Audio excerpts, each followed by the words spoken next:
किसी भी रासायनिक अभिक्रिया में इक्विवेलेंट यानी तुल्यांकी भार कैसे निकालते हैं, तो ध्यान दीजिएगा, ये दो एग्जाम्पल है और इनके बेसिस पे आप आराम से किसी भी रासायनिक अभिक्रिया में तुल्यांकी भार निकाल सकते हैं। जैसे कि MnO4 एक स्ट्रॉन्ग ऑक्सीडाइजिंग एजेंट है, ये एसिडिक मीडियम में MnO4 माइनस यानी +7 ऑक्सीडेशन स्टेट से आपका +2 ऑक्सीडेशन स्टेट यानी Mn2+ में बदल रहा है। यहाँ पे आप अगर ध्यान से देखोगे तो 5 इलेक्ट्रॉन यहाँ पे क्या हो रहे हैं, चेंज हो रहे हैं, या 5 इलेक्ट्रॉन का क्या हो रहा है, आपका यहाँ पे गेन हो रहा है।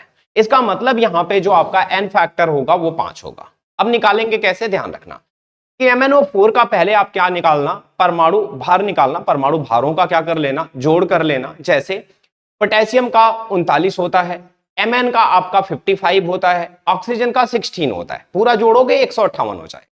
अब 158 को 5 से डिवाइड कर लेना, यहां पे कितना आ जाएगा 31.6। ये इक्विवेलेंट वेट है यानी तुल्यांकी भार है इस रिएक्शन में आपका KMnO4।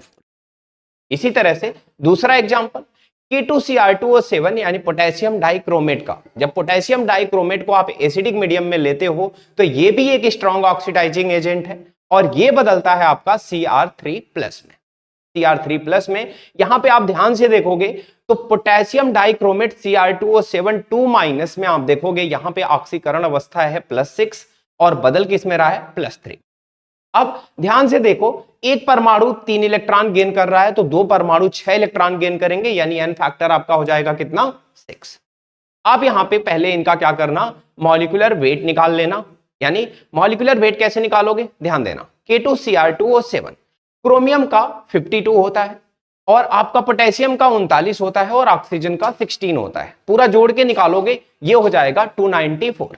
294 को 6 से डिवाइड कर दो, आपका आ जाएगा 49। ये हो गया आपका क्या, तुल्यांकी भार यानी इक्विवेलेंट वेट। इसी तरह से आप बाकी सारी केमिकल रिएक्शंस का आप तुल्यांकी भार निकाल सकते हैं।